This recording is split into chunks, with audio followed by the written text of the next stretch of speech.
As winter transitions to spring, wildlife watchers and photographers turn their lenses toward the sky to welcome back our summer nesting birds.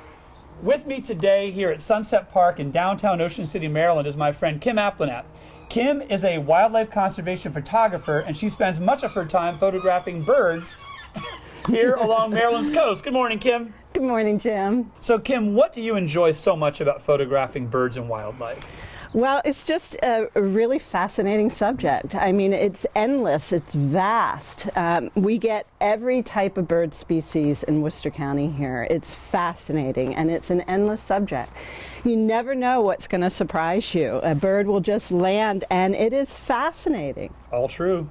So, Kim, what makes Worcester County so good for photographing birds and wildlife? Well, I think it's just so diverse. I mean, we have everything from Assateague to the beaches, to the bays, inland bays, the forests, the rivers. You can find any type of bird in Worcester County. So, Kim, do you have any favorite birds you really like to photograph? Oh, there's so many. It's hard to, pin it down, but we have plovers, piping plovers, we have hawks, we have ducks, we have wading birds, ibises, herons, and then we have this on the inland bays here. We have these beautiful terns, common terns, black skimmers. Black skimmers are a great bird. They have this adaptation with their eyes that cuts out the sunlight, and they scoop down along the water and fish with their bills.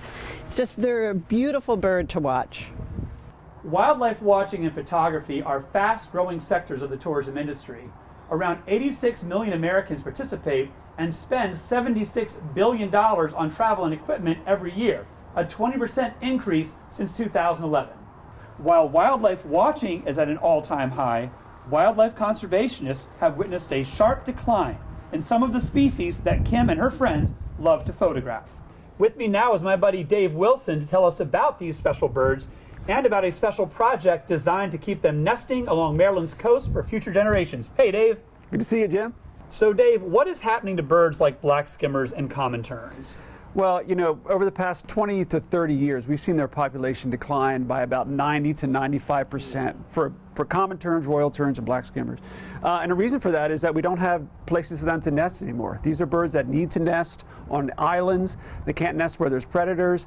Ocean City took a lot of their islands back in the 70s and early 80s. They've lost islands elsewhere because of erosion and climate change. And so these birds are in serious trouble. Dave, why are Maryland's coastal bays so important for these species?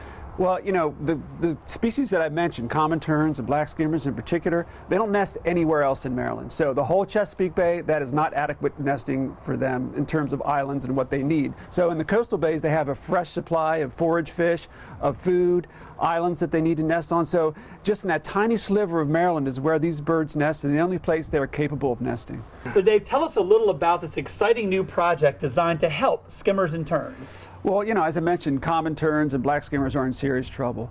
And a lot of that problem is a result of losing island habitat, which is a long-term project we need to work with the Corps and others with.